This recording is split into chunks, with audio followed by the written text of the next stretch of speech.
por estos viajes que habría hecho Jesús en este periodo desconocido, que no está documentado en la Biblia, se dice que podría haber estado también en Inglaterra, y hay un poeta que se llama William Blake que cita justamente a Jesús en Inglaterra en el siglo I, en uno de sus poemas en el año 1800 por ahí, y que acá aparece otro personaje que es relevante dentro de esta historia Salfate, que es José de Arimatea. Sí, ya, qué bueno que se trata. Mira, estamos viendo la Vetusta Cles, ¿cierto? En Glasbury, cerca, que es la primera iglesia que se hace cita, que es sobre esa piedra, Pedro. Él le cambia el nombre a Simón, este pescador, para que sea Pedro, que es la piedra donde se ejecuta esta iglesia, que es como un acto monumental donde juntarse de manera oficial para adorar, digamos, la historia de Jesús. Pero nunca dijo eso realmente, pero es la idea. ¿Pero es la primera iglesia católica del Reino Unido o no? Se puede decir sí, pero estamos hablando de ahí donde existen las grandes divisiones desde Enrique VIII para adelante, obviamente donde se genera el protestantismo, porque no lo querían dejar divorciarse y cuantas cosas. Súper simple la iglesia, sencillita, ¿eh?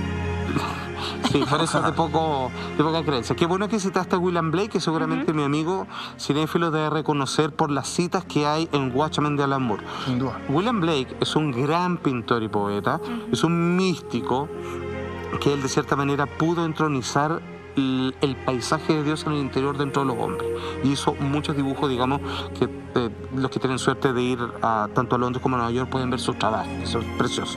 De hecho, en esas pinturas está basado el dragón rojo sobre Hannibal Lecter. Exactamente. Está sobre las pinturas de William Blake. Ok, ya, ¿qué es lo que pasa? José de Arimatea es un pariente cercano de Jesús y es un hombre de mucha plata. Es un comerciante exitoso de la época, y él tenía cómo financiar estas cosas que no eran fáciles de llevar a cabo, sobre todo por una familia pobre, hijo de carpintero, y de una mujer, digamos, donde se le cuestionaba su proceso de virginidad por el propio José.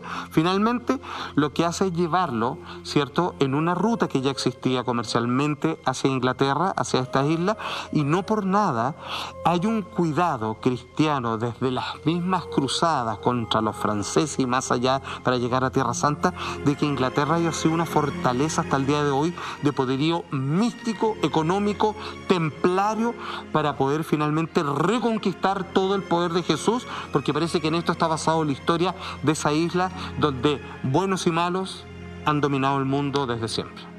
Oye, pero la gran pregunta entonces, ¿quién fue finalmente José de Arimatea? ¿Fue su tío abuelo, como se mencionaba? ¿Fue su discípulo? Bueno, conocemos la respuesta en las siguientes declaraciones. Miren.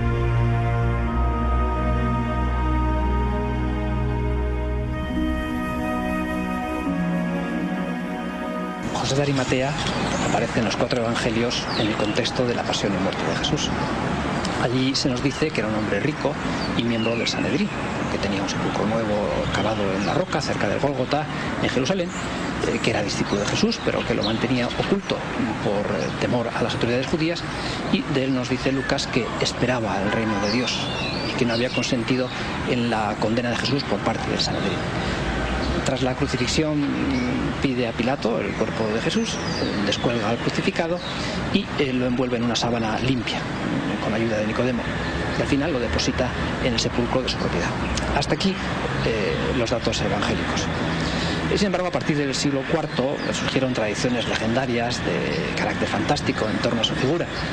En las actas de Pilato, un libro apócrifo del siglo V, también llamado Evangelio de Nicodemo, se narra que los judíos enviaron a José a prisión, de la que fue librado milagrosamente, y lo mismo aparece en otra obra apócrifa, La venganza de Salvador, que narra cómo sobrevive en prisión alimentado por un manjar celestial. Más tarde, en los siglos XI, XII, XIII, la leyenda sobre José de Arimatea se difundió más al entrar forma parte dentro del ciclo del Santo Grial y del Rey Arturo.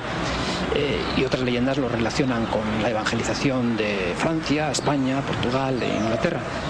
En esta última región, en Inglaterra, la figura de José se hizo muy popular.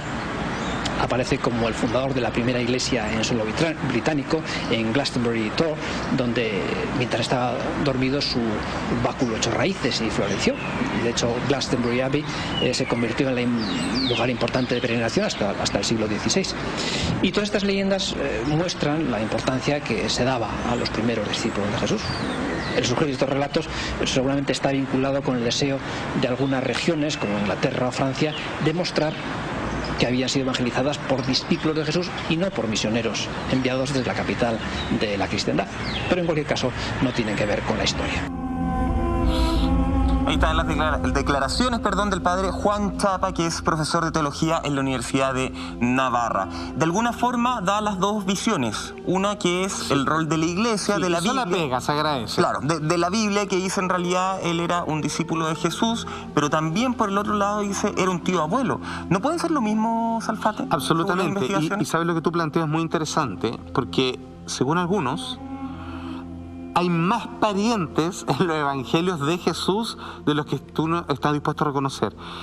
Su discípulo preferido, el más joven, el único joven en relación a él, porque todos tienen sobre los 33 años, es San Juan. Es su discípulo querido. Y es el que tiene más datos sobre la niñez y todo. ¿Por qué? Porque se dicen que Juan podría haber sido su hermano. O sea, que esto es lógico. La Virgen María concibió a Jesús siendo virgen. Sí. Sin embargo, ella estaba casada y las obligaciones matrimoniales obviamente impulsaban de que tuviera relaciones con su esposo José, Claro. quien hizo de papá de Jesús, digamos, fue el hombre que lo cuidó, Sí.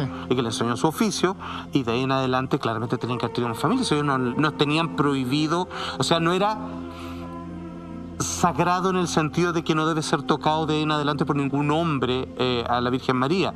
No se habla de eso, no es una comandancia del cielo, y se habla que Juan, de hecho, cuando está en la cruz, y todo esto es lo que pasa, es el problema que la iglesia lo interpreta o pinta, pero en realidad es una interpretación, como lo que voy a hacer ahora, es una interpretación. Le dice, cuando está llorando porque está en la cruz, Jesús viene y le dice, mujer, ahí está tu hijo. O sea, preocúpate de él ahora, porque yo me voy. Y es por Juan. Pero en el palabra hebreo, porque de hecho es muy probable, como creen algunas ramas cristianas, que Jesús no murió en la cruz porque ninguno de los mandatos, ni de Poncio Pilato, ni nadie, es que él muriera en la cruz. Y hay una palabra que es muy exacta en la Biblia, que es madero, que era otra forma de morir, que es morir con las manos así, pegado con ambas manos sobre un palo. Así se ordenó. Así. Qué cruel. Así, no así, así. Ahora, ¿por qué creen eso? porque el texto original dice madero, para lo cual hay una palabra específica, y no cruz, para lo cual hay otra palabra muy específica. Cosas así. Entonces, ojo, esto es como en los científicos. Si alguien viene a decirle que esta es la verdad, yo les aviso que según la rama religiosa, cristiana o no cristiana, verdades hay muchas. Exacto. Así como esta, que hay más parientes, que no murió en la cruz, y un largo, etcétera. Que murió con 37 años, ni siquiera eran Por 33. ejemplo, ¿No eran 34 más. No, 37. Tú estás hablando de la sociedad de alguna forma, de que efectivamente tenían que tener más familia. Bajo esa lógica, Bueno. ¿se puede entender, y esa es la pregunta que les vamos a hacer a ustedes, se puede entender que Jesús no se haya casado?